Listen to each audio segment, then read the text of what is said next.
Gertrude in London, hello. Hello. I knew it was you. How are you doing? I've got a lot to say. I've only got a few seconds. Good. I know that I can't understand this obsession. Nobody else is having their visa application made public. Yeah, but Gertrude, When you think the about issue... Ozzy Osbourne and Sting and Stones, they're all smoking like mad.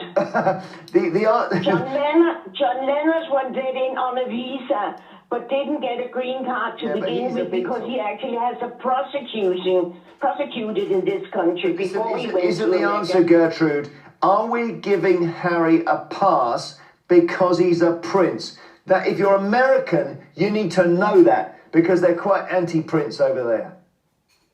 Well, it's a private thing, and all this has just been revealed in the book. That's not the case. Because in 2002, it was in front of News of the World. Harry had taken drugs, and Charles had taken him to a center for the day. So I don't think he has lied, because it's already out there in the open. Well, on the form he might have lied. So many has been let in that smoke heavily. Okay. You know? Thanks, Gertrude. Thanks so much. We had a situation. Then hello. Good morning. Good morning. What do you think, Maria? Yeah, well, I'm with some of the other people. What is the problem? Do they not have data protection in America? Because even if they do, it should be only available to those who need to know. What do we want next? His medical records. Okay, Maria, thank you. Have you got one more? No, bless you. I've got one more call here, let's just see. Gloria in Wolverhampton, hello. Hello. Go on, what do you think? Good morning, Morning. Morning. I've never called a TV program before, but oh my goodness. I am absolutely sick of the relentless persecution of Harry. I'd like to ask Carol a couple of questions. No, hang on, we've only got 20 seconds, so asking her even one question is dangerous. Okay, go on. Well, 5 seconds. I want to ask, first of all, is she a lawyer, and does she know what's actually in Harry's visa application? Didn't say I did. I can answer both of those, no and no. Thank you, Gloria. After the break, it's the papers and everything else. Greetings, friends of Prince Harry. You've joined us at Sussex Ambassador, your reliable source for all things Sussex. We're here to delve into the facts, discuss the issues, and debunk the myths. If you haven't already, do consider subscribing to our channel for more insightful content. Today, we're about to unravel a rather disconcerting story about a certain broadcaster. A tale of bias, a tale of injustice, all under the guise of fair journalism. So buckle up and let's get started. Jeremy Vine, a name that recently has been synonymous with biased reportage. It's become increasingly clear that Vine had a singular agenda, and it was far from balanced. Every caller on his show, from the eloquent Gertrude to the passionate average Joe, supported Prince Harry's fundamental right to privacy, especially concerning his US visa. But did Vine lend a considerate ear? Absolutely not. Instead, he chose to cut these callers short, ignore the facts they presented, and relentlessly push his anti-Harry narrative. One caller, in a voice of reason, even provided him with examples of other public figures who had admitted to drug use and yet received a USA visa. But what did Vine do? He ignored it completely. Rather than acknowledging the facts, he pivoted to his panel and feigned as if Prince Harry was receiving some sort of special treatment. It was nothing short of unbelievable.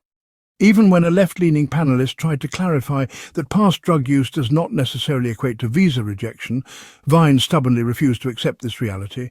He continued to reiterate the baseless claim that, if Harry used drugs, he shouldn't have got a visa. It's evident that Vine was hoping for callers to lambast Harry. When they didn't, he simply ignored them. When he was met with positivity instead of the negativity he was fishing for, he twisted the conversation to fit his own biased narrative. This is the unfortunate result when people let their disdain for Prince Harry cloud their judgment. They forsake common sense, facts and logic just to further their own toxic agenda. But what happened today was a testament to the strength of the callers. They shut down Jeremy Vine's agenda, and no amount of spin can change that fact. His inability to accept the reality was not just surprising but also highly unprofessional. It's high time that we, as an audience, demand unbiased reportage and hold such personalities accountable for their actions. Let's delve deeper into the unfair treatment meted out by Vine. Jeremy Vine's conduct during his show was a masterclass in ignoring the valid points raised by callers. The most glaring instance was when a caller offered a well-grounded example of other public figures who have openly admitted to drug use, yet they still received a US visa. This point was made to highlight the inconsistency in Vine's argument that Prince Harry's alleged drug use should have led to a visa denial. But did Vine consider this fact? Did he pause to reflect on the potential bias in his stance? No. Instead, he chose to sidestep this valid argument, completely ignoring the caller's point. His response was to turn to his panel and continue his narrative that Prince Harry was receiving special treatment. This is not just a dismissal of a valid point, but a testament to Vine's predisposition towards skewing the narrative against Harry. Another instance of Vine's unfair treatment was when a left-leaning panelist explained that past drug use does not automatically lead to visa rejection. This point was crucial in debunking Vine's argument, but again, Vine refused to accept this reality. He stubbornly held on to his baseless claim, if Harry used drugs, he shouldn't have got a visa. Vine's behavior throughout his show was a blatant display of bias. He was not interested in a balanced discussion or in giving a fair platform to Prince Harry's supporters. Instead, he was set on pushing his anti-Harry narrative regardless of the facts presented to him. His actions were not only unprofessional, but also disrespectful to his callers, who were merely trying to engage in a fair and balanced discussion. This is not what we expect from a seasoned journalist like Vine. Vine's behavior is a classic example of personal bias clouding professional judgment. It's a reminder that even in the public sphere, fairness and objectivity can sometimes be overshadowed by personal agendas and preconceived notions. Vine's bias is not just evident, it's alarming. This is not a case of subtle preference or slight favoritism. No, what we are dealing with here is a clear, unabashed bias that Jeremy Vine seems to wear like a badge of honor. Vine's refusal to accept the facts presented by the left-leaning panelist is a testament to his prejudiced stance. The panelist, with a clear understanding of the visa process, explained that past drug use does not automatically lead to visa rejection. However, Vine chose to ignore this information, continuing to push his unfounded claim that Prince Harry should not have been granted a visa due to his past. The conversation was no longer about understanding the truth or discussing the issue at hand. Instead, it morphed into Vine's personal crusade against Prince Harry, his facts twisted and contorted to fit his narrative. This was not a debate, but a one-sided attack, with Vine using his platform to broadcast his unfounded biases. And why? What could possibly drive a seasoned journalist to such extremes? The answer, unfortunately, is simple. It's hatred. A deep-seated, irrational hatred for Prince Harry that has blinded Vine to the point of abandoning logic, facts and common sense. This hatred has radicalized Vine, turning him into a puppet of his own bias. He no longer cares about the truth, only about pushing his toxic agenda. It's a disturbing display, one that undermines the very essence of journalism. Yet despite Vine's efforts to sabotage the pro-Harry callers, they stood strong. They refused to be silenced, and their voices rang out, clear and unwavering. They presented their facts, made their arguments, and in doing so, they exposed Vine for what he truly is, a biased, hate-fueled individual hiding behind the facade of a journalist. Vine's actions are a stark reminder of the damage hatred can cause. They serve as a warning to us all about the dangers of unchecked bias and the importance of maintaining a fair and balanced perspective. Despite Vine's efforts, the truth prevailed.